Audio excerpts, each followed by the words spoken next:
Bismillahirrahmanirrahim. Assalamualaikum warahmatullahi wabarakatuh. Alhamdulillah, alhamdulillahi binikmatil iman wal islam, wa arsadana bihidayatil Qur'an, wa yaj'alana insyaallah minal mutiina as-salihina ila yaumil qiyamah. Ashhadu an la ilaha illallah wa ashhadu anna Muhammadan abduhu wa rasuluh. Allahumma sholli ala Muhammad wa ala ali Muhammad. Qala Allah Ta'ala fil Qur'anil Karim, a'udzu billahi minasyaitonir rajim, yuriduna liyutfi'u nurallahi bi afwahihim wallahu mutimmu nurihi walau karihal kafirun. Qala Rasulullah sallallahu alaihi wasallam, rahimallah man hafiza lisanahu wa arafa zamanahu wastaqamat tariqatuhu. Masyarul muslimin wal muslimat rahimakumullah. Malam ini mungkin secara umum kita baru berjumpa secara fisik langsung di masjid yang sangat kita cintai ini. Tentu mendengarkan penceramah dengan silih berganti orang, dengan silih berganti tema, dengan berbagai kajian sudah menjadi hal yang sangat begitu kita nantikan. Malam ini saya Alfian akan mencoba mengajak para jamaah untuk melihat ada 3 persoalan umat Islam dari sekian banyak persoalan-persoalan yang mungkin bisa kita inventarisir. Yang pasti pertama kita sama-sama bersyukur pada Allah Subhanahu wa taala. Di malam penghujung 10 hari terakhir, hampir semua masjid menyiapkan berbagai paket acara. Dan secara umum program-programnya mengarah kepada proses kedekatan dan penghayatan yang mendalam terhadap syariat Islam, terutama aktivitas i'tikaf. Saya akan memulai persoalan yang dihadapi oleh umat Islam yang pertama dalam tema atau dalam judul ceramah malam ini. Yang pertama adalah yang berhubungan dengan penyesatan berita. Kita umat Islam sangat sering mendapatkan hal-hal yang membuat kita akhirnya salah, kalah, dan kita jadi tertuduh. Banyak kejadian demi kejadian yang berjalan tanpa ada yang membela. Kita akan sama-sama melihat beberapa contoh-contoh baik yang bersifat lokal, nasional maupun internasional. Pada malam ini saya mengajak para jamaah untuk sama-sama memahami bahwa banyak kejadian demi kejadian yang kita dipaksa untuk percaya dengan media yang dibuat oleh musuh-musuh Islam. Kalau besok malam ada launching website Darussalam dan TV Darussalam, maka saya bilang top. Artinya sebuah bentuk perlawanan konkret terhadap kebohongan dan pembohongan yang terus menerus. Yang paling dekat misalnya kasus Kendal. Saya sangat bisa memahami para jamaah lebih banyak merujuk pada televisi. Apalagi kemarin teman-teman Forum Umat Islam di bawah Ustadz Al-Khattat dan juga teman-teman dari Front Pembela Islam itu betul-betul digoreng, dipanggang. Ya, kalau bahasa Betawinya itu dikeroyok habis dalam Indonesian Lawyers Club. Ini merupakan satu fakta yang kalau kita runut lagi nanti kita akan terkejut bahwa banyak kejadian-kejadian yang sebetulnya merugikan umat Islam, membutuhkan solidaritas, membutuhkan doa dari kita. Kita malah dengan senyum sinis, kita mencibir, bahkan kita menghujat, malah kita menyumpahinya dengan sumpah-sumpah yang mengarah kepada bentuk-bentuk destruksi. Kita akan mencoba melihat beberapa kejadian. Saya akan mengajak para jamaah mengikuti atau mengingat memori sekitar 2011-2012.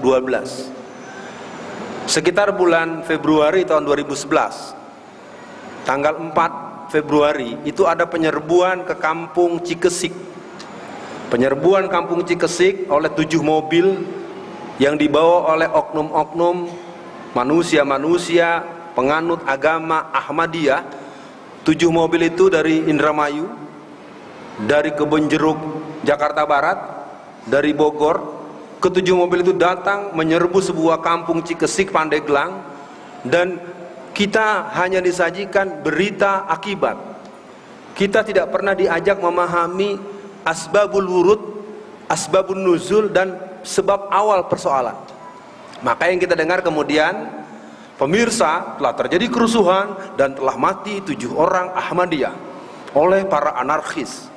Padahal kejadiannya, saya tinggal di Tangerang, sudah 30 tahun saya tinggal di Tangerang, dan saya ketua umum jaringan masjid Tangerang Raya. Saya langsung datang ke sana, saya temui beberapa ulama-ulama di Banten. Bagaimana persoalannya? Tapi sayang berita itu berkembang terus kemana-mana, seolah-olah kita adalah orang yang sangat intoleran, yang sangat bersikap tidak pakai otak, anarkis, dan berita itu sampai sekarang masih mengendap di batok kepala kita. Yang terjadi sesungguhnya adalah serangan oleh kaum Ahmadiyah, di mana Ahmadiyah itu bukan persoalan perbedaan agama. Ahmadiyah itu adalah agama sendiri, bukan Islam. Ini persoalan lain, mungkin lain kesempatan ada ustadz kita yang menerangkan. Yang kedua, kasus Ciketing. Kalau jamaah ingat kasus Ciketing yang di Bekasi itu, semua orang hanya melihat adanya sebuah tindakan intoleran dari kaum muslim, dan perlu dicatat para jamaah, kaum Kristen itu punya 3 watak. Di negeri kita itu kaum Kristen punya 3 watak. Watak pertama adalah mereka tidak pernah peduli dengan undang-undang yang berlaku. Kita boleh tengok di mana tempat, mereka tuh semau gue. Yang kedua, mereka tidak peduli dengan asas proporsional. Yang ketiga, mereka tidak mau memberikan dukungan apresiasi sekecil apapun terhadap pemimpin yang berjiwa Islam. Jadi pada malam ini saya menghimbau para jamaah bahwa ada satu fakta di negeri kita, itu penyesatan dan pembohongan berita yang terus dijejalkan ke batok kepala kita. Akhirnya gagasan untuk membubarkan FPI menjadi kuat. Kalau saya menganjurkan agarnya kaum muslimin, kita punya berbagai sektor. Kalau almarhum MZ mengingatkan agar gerakan Islam itu seperti tim sepak bola. Ada yang penyerang, ada yang bagian pertahanan, ada yang kiper, ada yang tengah, ada yang gelandang, segala macam. Atau Taufik Ismail mengingatkan kita, yang di kanan jangan salah-salahkan yang di kiri, yang di depan jangan salahkan yang di belakang. Terus terang para jamaah yang berbahagia, berita-berita yang berkembang begitu cepat dan begitu membuat kita menjadi sangat berubah pandangan. Ambil contoh, Agim. Sampai tahun 2005, majalah Times dengan tegas menyebutkan bahwa Agim adalah manusia malaikat. Rentang tahun 2002, 2003, 2004 menjelang Agim mengumumkan pernikahannya, seluruh aktivitas dakwah dimanapun sangat berkeinginan mendatangkan Agim, di mana kegiatan-kegiatan rohani Islam sangat menginginkan kedatangan Agim. Abdullah Gimnastiar, seorang ulama muda yang akhirnya namanya tenggelam. Tapi kita lihat, Agim baru punya istri 2 saja, tingkat permusuhan ibu-ibu resisten betul. Tapi ketika Eyang Subur yang bininya 8, ibu-ibu diem aja. Saya tidak menghujat, saya hanya ngajak berpikir waras. Tidak ada saya mendengar orang mempersoalkan si Eyang Subur bininya 8. Bahkan Eyang Subur bertahan dengan istrinya yang 8 itu pun malah sekarang pakai seragam, Teletubbies berseragam. Mungkin untuk bagian pertama, saya langsung saja, takut nanti kita tidak sempat berkomunikasi. Ada buku yang dibuat oleh mantan wartawan TV One, Kezaliman Media Massa Terhadap Umat Islam. Terakhir saya dengar dari teman-teman di toko buku Islam bahwa buku ini tidak lagi diterima di Gramedia. Gramedia menolak dan tidak lagi mau menjual buku ini. Saya hanya ingin mengajak pada hadirin yang berbahagia, kita umat Islam harus betul-betul menghitung langkah. Gerakan-gerakan imperialis kolonialis, gerakan-gerakan kebangunan Cina Kristen, gerakan-gerakan kebangkitan PKI yang mempersiapkan 400 orang kader mereka untuk maju ke DPR RI nanti, menurut hemat saya hampir tidak terbaca. Kita hanya terus berdebat pada bagian-bagian yang sebenarnya kita bisa memberikan fungsi-fungsi profesionalisme, fungsi-fungsi kapasitas, fungsi-fungsi otoritas, fungsi-fungsi kepakaran. Akan sangat cantik sekali ketika teman-teman yang mempunyai penguasaan ilmu-ilmu agama dengan mendalam, maka mereka akan membuat arahan-arahan. Seperti besok pagi subuh saya setuju, jangan tanggung-tanggung ngasih judulnya, karena Syiah sudah berbahaya.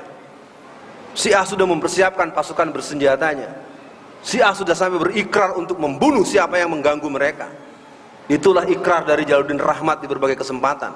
Dan sekarang Jalaluddin Rahmat mencalonkan dari PDI Perjuangan untuk jadi anggota DPR RI. Sementara kaum muslimin masih banyak yang apaan tuh pemilu, najis. Saya minta pahami hal-hal yang sifatnya qat'i. Yang qat'i, yang sifatnya rumusan utama, kebenaran yang tak terbantahkan, kita semua akan katakan sodakta sam'an wa ta'atan. Tapi dalam fikul waqi, dalam persoalan kajian-kajian ma'rifatum madaniyah, dalam kajian strategi perjuangan, perlu ada perbincangan. Saya ingin katakan yang paling lemah ini umat Islam, terutama dalam bidang politik. Kasus Jakarta 88,5%, tapi gubernurnya adalah komunis Kristen. Mungkin para jamaah bisa dibuka nanti di internet, siapa Alfian Tanjung, dibuka. Saya adalah narasumber utama di Angkatan Darat, spesialis tentang gerakan PKI, dan pemilu 2014 mereka menyiapkan 400 kadernya untuk masuk ke DPR RI. Kelompok Islam berkelahi, yang atu bilang politik togut, yang atu demokrasi kafir, yang ini terus. Lalu kalau nanti mereka dalam semua lalu bilang yang pakai jenggot ditangkap, yang jidat hitam ditangkap. Biarkan kawan-kawan dengan partai bulan bintangnya, dengan PKS-nya, dengan P3-nya, yang penting buat kita wa qul i'malu fasallallahu amalukum wallahu wa rasulihi wal mu'minin. Apa sebab saya bilang begini? Kita mau bilang salah terus juga tetap ada yang ngurus. Mending kita lakukan purifikasi secara internal. Kita pernah punya Kasman Singondimejo, kita punya Muhammad Natsir, kita punya Kartosuwiryo, kita punya Ki Bagus Hadikusumo, kita punya banyak tokoh-tokoh yang pernah berjuang untuk tegaknya syariat Islam. Kita punya Ahasan Bandung yang dengan kuat sekali berdebat dengan Pak Soekarno. Jadi kalau kita mau belajar dalam khasanah Indonesia, sebetulnya para ulama-ulama kita bermain pada sektornya cukup serius, dengan kapasitas, dengan keilmuan mereka yang luar biasa. Di kita itu kadang-kadang menurut saya lebih senang berkelahi sama teman sendiri. Buduh, keluar sampai berurat-urat itu kalau mau berkelahi sama teman sendiri. Tapi ketika dia melihat bagaimana penguasaan tanah jalur Tangerang saja, Banten itu sedang diproyeksi Provinsi Kristen Tangerang Raya. Dari ujung Pamulang sampai batas Tanjung Kait Tangerang Utara, 84% sertifikat tanah sudah di tangan para pendeta dan Cina-Cina Kristen.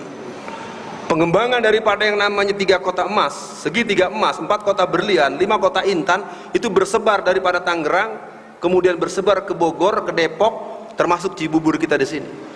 Gerakan Kristen begitu punya skema. Menghadapi pemilu 2014, mereka menyiapkan 150.000 gereja baru. Lalu kita ngapain? Berantem terus. Yang ini enggak Islami, ini enggak nyunah, ini bid'ah, ini segala macam. Saya ingin ingatkan, tolong, kondisi kita memang tidak ideal. Saya himbau kawan-kawan, mungkin pada malam ini saya hanya ingin mengatakan penyesatan berita ini sangat banyak. Kasus lain misalnya kita lihat Ciketing, tadi belum saya tuntaskan. Di Ciketing itu ada kasus pendeta ditusuk perutnya dengan pisau. Apa yang saya katakan dalam ceramah saya malam ini? Pendeta itu perutnya ditusuk dengan pisau oleh anaknya sendiri. Dalam kajian intelijen itu disebut viktimisasi. Cetek. Nah, karena kita terus menerus hanya baca koran, lihat televisi, hanya menonton berdasarkan rekomendasi dan responsi akibat, kita tidak pernah diajar secara logika klausul, secara konsideran ada apa sebenarnya sebelumnya. Kita telah terbiasa merespon sesuatu hanya dalam bentuk akibat, tidak pernah mengetahui sebabnya. Contoh yang paling sangat anyar adalah terorisasi. Terorisasi adalah sebuah gerakan sistematik dari kaum Kristen dengan satu statement mereka, kita habisi Islam dengan berseragam. Laskar Kristus, Laskar Kristus. Densus 88 merupakan bentukan daripada Joris Mere, Golose, dan kelompok-kelompok tentara-tentara, maksud saya polisi-polisi petinggi Kristen. Namun disayangkan polisi-polisi Islam tidak berani bicara. Itulah watak birokrat, watak aparat muslim. Kalau lagi punya jabatan, pura-pura nggak kenal. Kalau udah begini baru ke masjid. Kalau udah begini nih, mana Pak Jenderal mau sholat? Dulu lu punya jabatan jenderal kagak belain Islam, giliran pensiun lu baru ke masjid. Bapak Ibu mungkin biar kenal dengan saya ini Alfian, anak Tenabang. Jadi kalau ngomongnya goblek-goblek dikit Arab maklum, ya. Tapi ini fakta. Lihat saja misalnya yang di kasus di Taman Galaksi. Kenapa Taman Galaksi gereja bisa 7? Kenapa? Karena di sana di backup oleh Brigadir Jenderal Polisi yang bernama Rukmini, Jenderal Polisi Kristen aktif, belain Kristen. Kalau kita Jenderal Islam pura-pura nggak kenal, jangan galak-galak, jangan galak-galak. Harusnya Jenderal bilang, siapa yang ganggu, saya yang bela. Nah itu kita hanya pernah punya ketika masa Faisal Tanjung atau Bang Adit atau Bang Kiflan. Sekarang ini sekuler, orang Jumatan di asrama polisi, di pusat kepolisian, pusat ketentaraan, jenderalnya main golf.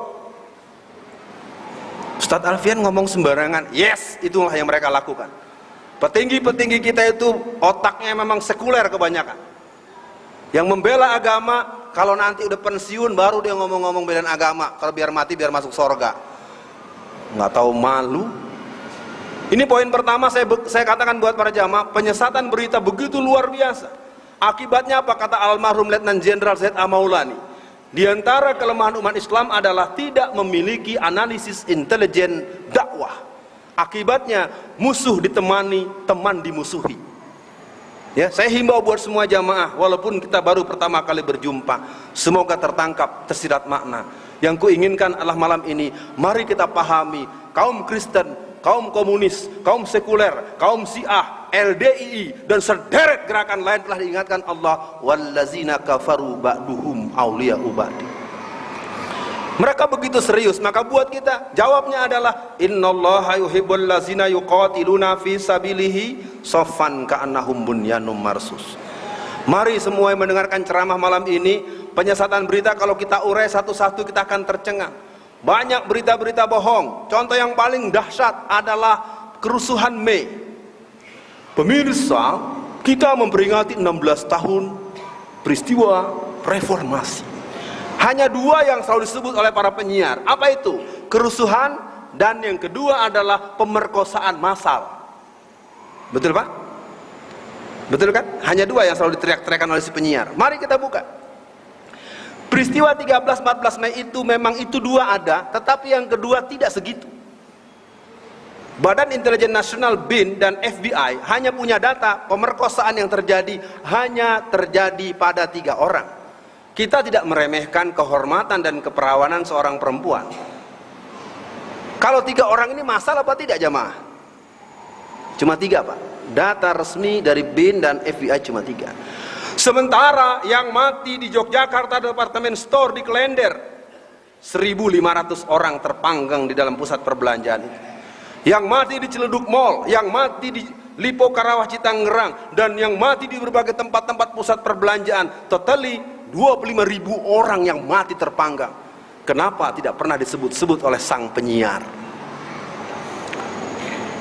Jadi kalau kita buka lagi kasus demi kasus, kita akan terkejut ketika ada pembakaran sebuah kampung muslim yang bernama Desa Waringin. Tanggal 9 September 2011, kampung muslim Waringin, 400 rumah dibakar dan rata dengan tanah. Diawali dengan dibunuhnya seorang tukang ojek yang bernama Darmin Saiman, yang ditembak dadanya dan dipanah punggungnya. Apa kata Mabes Polri? Apa kata Kapolri? Jangan diberitakan. Sungguh terlalu. Kalau urusan umat Islam, sampai rumah dibakar 400, sampai 7 orang mati terbakar, diawali dengan dibunuhnya seorang tukang ojek yang bernama Darmin Saiman di Gunung Nona di daerah basis Kristen, tetap tidak boleh diberitakan. Tapi ketika ada seorang pendeta yang bernama Pendeta Susanti ditembak di Sulawesi Tengah, tidak perlu hitungan setengah hari, yang namanya Amin Rais, yang namanya Hidayat Nur Rohid, yang namanya pejabat-pejabat eksekutif, pejabat legislatif dan seterusnya, cepat terbang sampai ke Sulawesi Tengah. Apa yang terjadi sebenarnya di sana? Ternyata sang pendeta dibunuh oleh temannya sendiri dan tidak ada beritanya lagi. Terus para jamaah, saya ingin katakan dengan terbuka, maka adanya website, adanya TV, walaupun kita punya TV komunitas, nggak apa-apa dulu. Karena memang pembuatan TV berskala nasional, internasional, kita memang punya hambatan kebijakan politik dan tirani daripada Amerika dan kaum-kaum kafir laknatullah alaih. Ini poin pertama, mudah-mudahan tidak terlalu lama. Masih boleh terus? Baru 1. Yang kedua, fenomena remaja Indonesia. Saya coba manfaatkan 5 menit, mudah-mudahan bisa saya terangkan. Kalau Bapak Ibu terlalu percaya anak kita ada di pesantren, anak kita di sekolah Islamic boarding school, saya hanya mohon lakukan pemeriksaan tingkat lapis ke-17. Saya akan membuat 2 temuan yang sempat dibicarakan di berbagai kalangan para ahli pendidikan dan psikolog muslim. Mudah-mudahan bagi yang pernah mendengar ini mengulang, bagi yang belum ini menjadi perhatian. Adalah satu hari seorang ayah, kebetulan dia sedang off, dia sedang di rumah. Dia lihat kamar anak gadisnya yang SMA kelas 2 itu terbuka, kamar tidurnya. Kok kamar si Neng terbuka ya? Dia masuk, dia tok-tok-tok, Assalamualaikum, Assalamualaikum. Oh, gak ada. Dibuka lebih lebar, terlihat handphone di atas meja belajarnya. Anaknya gak ada. Apa yang terjadi para jamaah? Handphone yang tergeletak ini diambil oleh ayahnya. Dia buka file video. Anaknya ini perempuan, wanita, akhwat, sekolahnya Islamic boarding school kelas 2. TK-nya TKIT, SMP-nya SMPIT, belajarnya dari awal sampai terus tos-tosan, top markotop Islami gitu loh. Buka file video, ternyata bapaknya melihat satu film yang bermuatan ketika anak gadisnya mulai melepas jilbab panjangnya, melepas paun dalamnya, bordahnya, berengoknya, segala macam dan seterusnya. Saya tidak perlu membuat visualisasi. Cuma dalam film itu terjadi 2 kali proses persetubuhan si anak gadis itu dengan pacarnya. Handphone masih dalam genggaman ayah. Anaknya pulang. Ayah, handphone aku dipegang ayah ya. Tidak ada rasa takut, cuma dia nyengir-nyengir kucing gitu saja.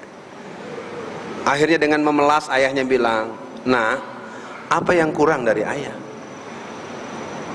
Dari kecil kamu dimasukkan sekolah Islam." Terus ayahnya dengan memelas, dengan suasana yang sendu mengungkapkan ekspresi kesedihan, kegalauan, kekecewaan dan mungkin juga kemarahan. Para jamaah tahu apa jawab anaknya? "Ada ayah," gitu aja dipersoalkan. "Teman aku dari dulu udah biasa, aku baru minggu kemarin kok ya." Perhatian buat semua orang tua. Malam ini ku ingatkan pada diriku sendiri dan semua. Hari ini kita berhadapan dengan satu situasi, anak-anak kita mengalami sebuah proses dehidrasi nilai-nilai transenden yang luar biasa. Satu. Yang kedua, ketika rombongan polisi itu membawa surat tugas untuk menangkap seorang anak SMK negeri di Jakarta ini. Ditengarai dalam surat penangkapan itu, anak itu adalah seorang germo, seorang mucikari.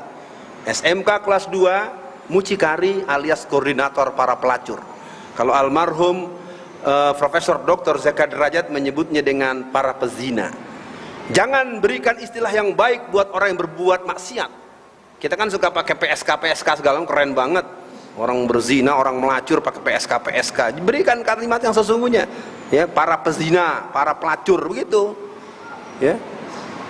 Apa yang terjadi ketika polisi datang? Ayahnya marah karena anak gadisnya itu kalau di rumah itu betul-betul antagonis. Di rumah itu selalu menggunakan jilbab panjang alias kadang-kadang pakai mukena buat sholat dan selalu menggenggam Quran.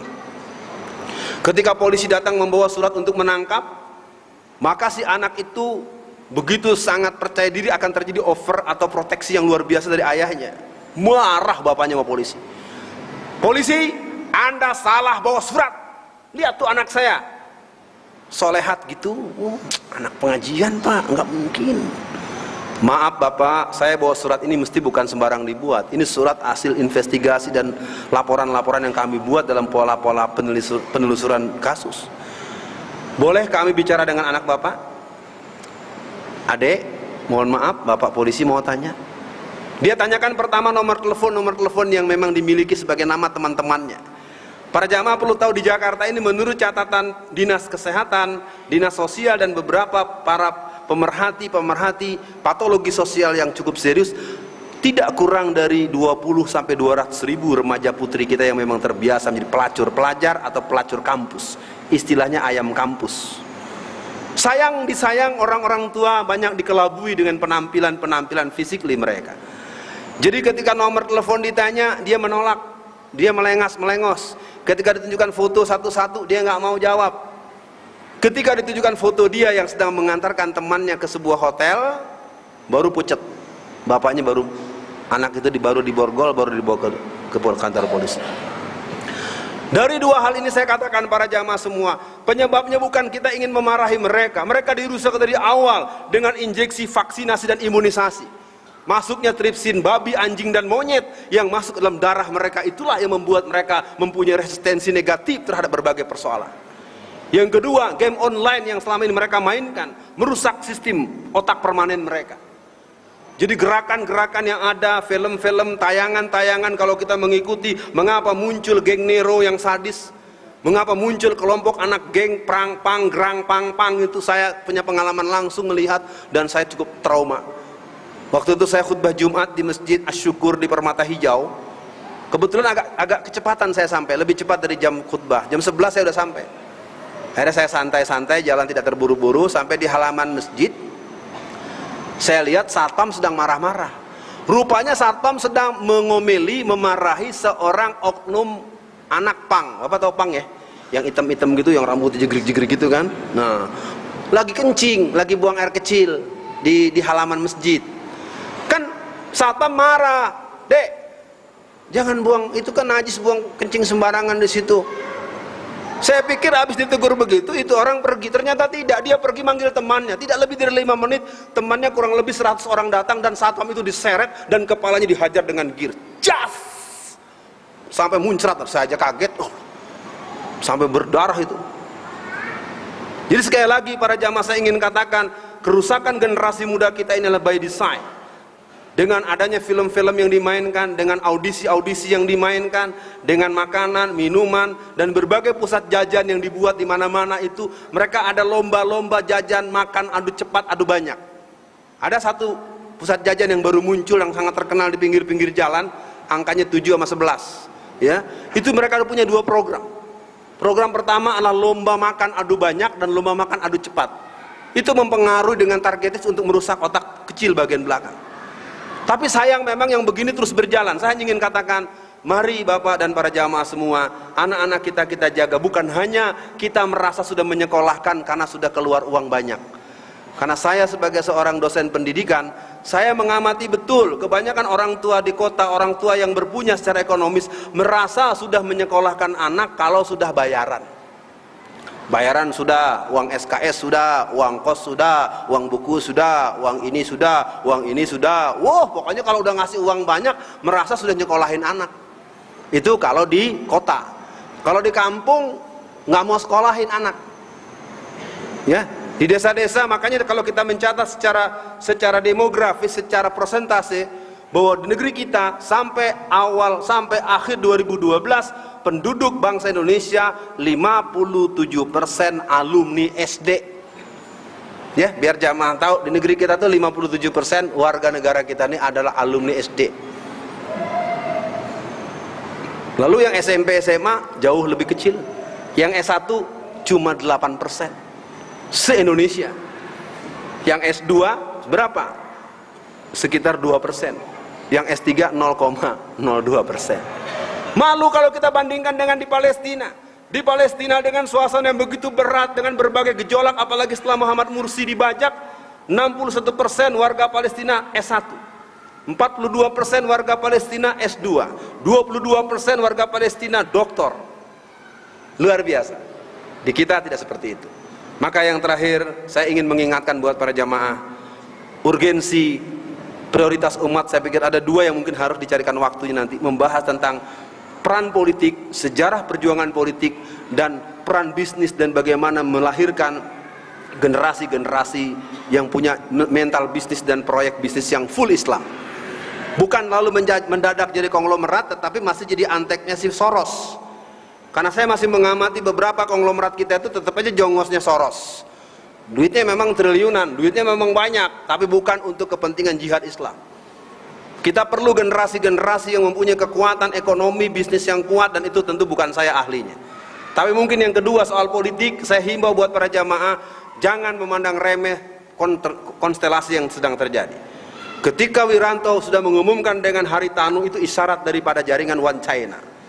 Hasil pertemuan para pengusaha Cina di Singapura per Desember 2012, mereka menyatakan menyiapkan 500.000 triliun untuk memenangkan seluruh kader-kader Cina untuk menjadi gubernur, menjadi wali kota, menjadi bupati. Lalu kelompok Islam masih terus ngomong ini togut, ini kafir, otaknya pakai. Harus bicarakan antara yang idealisme, dasein dan dasolen. Kalau memang saudara-saudara yang mendengarkan ceramah yang akan saya tutup ini ingin memenangkan Islam, pilihan kita memang banyak. Kalau mau serius, mari kita siapkan pemimpin yang memang ketika disebut namanya maka tumbuhlah cinta kita kepada dia. Yang kedua, kita mesti punya pasukan bersenjata yang bisa mengalahkan TNI dan Polri. Kalau nggak bisa jangan ngomong dulu, terkesian kayak si Mursi tuh, udah setahun dicoplok lagi. Ya, yang ketiga mesti punya dana unlimited yang nggak pakai minjem lagi sama tetangga sama orang lain. Ya, kalau belum bisa punya duit yang unlimited untuk berjuang Islam, nanti dulu, jangan kenceng-kenceng ngomongnya. Yang keempat mesti punya media yang dirujuk oleh seluruh umat Islam. Ya. Dan yang kelima, kita mesti punya akses internasional yang akan mengamini kalau kita memproklamasikan negara Islam Indonesia. Kalau yang ini belum bisa, jangan kenceng-kenceng ngomongnya. Maka saya himbau buat para jamaah kita, umat Islam, pilihannya adalah mari kita bertumbuh di tempat masing-masing. Besarkanlah diri kita, luruskanlah niat kita. Marilah kita mengatakan bahwa kita umat Islam memang tidak dalam posisi yang cukup enak. Kita selalu kalah. Disuruh jangan diskriminasi, tapi kita didiskriminasi. Ada dua contoh. Siapa yang bekerja di BCA, siapa yang bekerja di bank-bank asing, pasti gajinya beda dengan pegawai yang non-muslim. Silakan periksa. Dikit lagi nih mau malam takbiran 10 malam lagi. Nanti akan Polda akan kasih pengumuman, nggak boleh takbir keliling. Tapi giliran Cina kafir itu barongsai keliling dari Pamulang sampai Pantai Indah Kapuk. Ya aneh kan? Dia cuma 2%. Cina kafir itu cuma 2%, tapi dia dikawal oleh polisi sampai kemana-mana. Giliran kita mau takbiran kagak boleh. Memang secara ajaran tidak ada ajarannya. Sama dengan Kristen, kalau lagi Natalan kita jadi seolah terhina. Semua gereja ada polisinya. Kalau gereja besar ada tanknya. Mau perang nih polisi. Ya seolah-olah nih ingin dibangun citra secara internasional bahwa orang Kristen itu tidak aman dari orang Islam. Itu sebuah kejahatan-kejahatan yang memang dimensinya adalah permainan daripada media massa. Terlalu panjang waktu berlalu. Semoga bisa dipahami kedatanganku hari ini bagian daripada akhbariyatul ummah. Assalamualaikum warahmatullahi wabarakatuh. Sallallahu ala Muhammad sallallahu alaihi wasallam sallallahu